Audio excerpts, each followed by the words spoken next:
Hello दोस्तों, आज हम बात करेंगे इलेक्ट्रॉन ट्रांसपोर्ट सिस्टम की। देखिए, इलेक्ट्रॉन ट्रांसपोर्ट सिस्टम में बहुत सारे बच्चों को दिक्कत आती है। तब हम अभी इसे 2 मिनट में इलेक्ट्रॉन ट्रांसपोर्ट सिस्टम को पढ़ेंगे।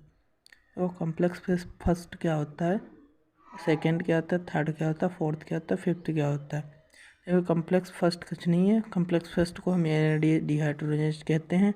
कॉम्प्लेक्स सेकंड को ऐसे याद रख सकते हैं, सक्सेना डिहाइड्रोजन FADH2 कहते हैं। कॉम्प्लेक्स थर्ड को साइटोक्रोम B7 कहते हैं। साइटोक्रोम 4 को साइटोक्रोम C ऑक्सीडेज कहते हैं। और कॉम्प्लेक्स फिफ्थ को ATP सिंथेसिस कहते हैं, जहाँ पर ATP का सिंथेसिस होता है। फाइनली इसी कॉम्प्लेक्स में ATP का सिंथेसिस होता है। कॉम्प्लेक्स फर्स्ट से चलता है, कॉम्प्लेक्स फिफ्थ में ATP सिंथेसिस होता है। अच्छा, कॉम्प्लेक्स फोर्थ की बात करें, कॉम्प्लेक्स फोर्थ में ही केवल ये ऑक्सीडेज आपको लिखा दिखाई दे होगा। अब तो इसमें ये क्या होता है, यही वो कॉम्प्लेक्स है फोर्थ, जिसमें ऑक्सीजन अवेलेबल होती है और जिसमें कि ऑक्सीडेट फास्फोरिलेशन होता है। ऑक्सीडेटिव फास्फोरिलेशन आप बार बार पढ़ रहे होंगे क्या होता है। इसमें इलेक्ट्रॉन ट्रांसपोर्ट सिस्टम में ऑक्सीडेटिव फास्फोरिलेशन पढ़ेंगे। वो कॉम्प्लेक्स फोर्थ में होता है, जहाँ पर ऑक्सीजन जो होता है वो फाइनल हाइड्रोजन एक्सपेक्टर होता है। उसके बाद कोई भी हाइड्रोजन एक्सपेक्ट नहीं कर सकता।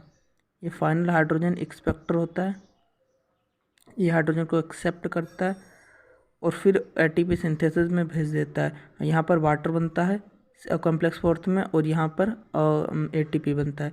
तो इलेक्ट्रॉन ट्रांसपोर्ट सिस्टम से दो ही चीज़ें बनती हैं, ATP H2O। तो H2O कहाँ से बनता है, अगर कोई क्वेश्चन आए कि कॉम्प्लेक्स तो H2O कहाँ बनता है, तो कॉम्प्लेक्स फोर्थ में H2O बनता है। ATP कहाँ बनता है, तो ATP सिंथेसिस। अगर हम इलेक्ट्रॉन के ट्रांसफ़र की बात करेंगे, मतलब उसका ऑर्डर क्या रहेगा। देखो, सबसे पहले FMN से आता है इलेक्ट्रॉन, फिर FES में जाता है, FES से फिर NADH2 और FADH2। ये देख रहे होंगे आप। NADH2 FADH2 दोनों मिला के यूवी केनॉन को भेजते हैं। यूवी केनॉन यहाँ से भी एक्सेप्ट करता है, यहाँ से भी, कॉम्प्लेक्स फर्स्ट से, कॉम्प्लेक्स सेकंड से भी करता है।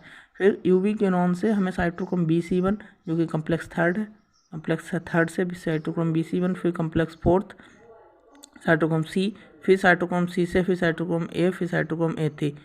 इस तरीके से FMN, FES, एविकनॉन, cytochrome C1, B7, cytochrome C, cytochrome A, cytochrome A3। यहाँ ऐसे हमारा इलेक्ट्रॉन ट्रांसफ़र होता है। Complex first, second, third, fourth, fifth के नाम यही हैं। कॉम्प्लेक्स फर्स्ट कहता है डिहाइड्रोजनेज, कॉम्प्लेक्स सेकंड को सक्सीनेट डिहाइड्रोजनेज या FADH2 डिहाइड्रोजनेट कहते हैं, क्योंकि यहाँ पे FADH2 बनता है।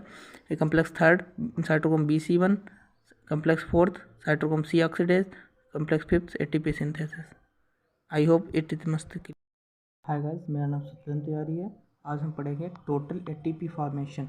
टोटल ATP फॉर्मेशन क्या होता है, मतलब बंदे को क्लियर नहीं रहता कि कितने कहाँ पे ATP फॉर्मेशन होते हैं। मतलब कई सारे कन्फ्यूज़न रहते हैं कि कहाँ पे ग्लाइकोलिसिस में कितने होते हैं, केप साइकिल में कितने होते हैं, टोटल कितने होते हैं, या इलेक्ट्रॉन ट्रांसपोर्ट सिस्टम में कितने बनते हैं। तो आज हम इसी पे चर्चा करेंगे। 1 मिनट में आपका सारा कन्फ्यूजन दूर हो जाएगा। देखो, ग्लाइकोलिसिस में क्या होता है, ग्लाइकोलिसिस में हमें 2 ATP डायरेक्टली मिलते हैं। कहाँ पे मिलते हैं, एक जब BPGA से जब PGA बनाते हैं तब एक ATP मिलता है, और जब हम PEP से जब हम प्यूरिक एसिड में जाते हैं तब एक ATP मिलता है।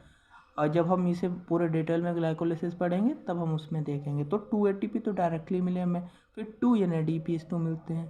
ठीक है, अब NADPH2 क्या होता है इसे हम आगे पढ़ेंगे। फिर केप साइकिल में 2 ATP डायरेक्ट नहीं मिलते हैं इसमें भी, और इसमें 8 NADH2 मिलते हैं और 2 FADH2 मिलते हैं। अब NADH2 FADH2 होता क्या है, देखो इसके बाद हमें देखो सीक्वेंस से चलते हैं, ग्लाइकोलिसिस, फिर केप साइकिल, फिर इलेक्ट्रॉन ट्रांसपोर्ट सिस्टम।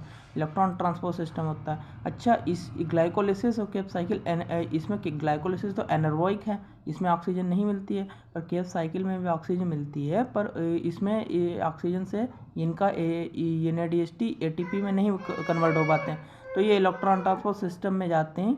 तो इलेक्ट्रॉन ट्रांसपोर्ट सिस्टम में क्या होता है, जैसे कि हमारे ये 8 NADH2 और 2 ADH2, तो ये 10 NADH2 हो गया, तो 10 से 30 ATP बनती हैं, और ये FADH2 से 4 ATP बनती हैं। क्यों ऐसा? क्योंकि एक NADH2 से 3 ATP बनती हैं और एक FADH2 से 2 ATP। तो 8 2 10 से 1 ATP, जब ये एक NADH2 से 1 ATP, तो 8 10 ATP, 10 NADH2 से 30 ATP यहाँ बनी, और 2 FADH2, एक FADH2 से 2 ATP, तो 2 FADH2 से 4 ATP बनती हैं। तो टोटल 34 ATP यहाँ बनती हैं। तो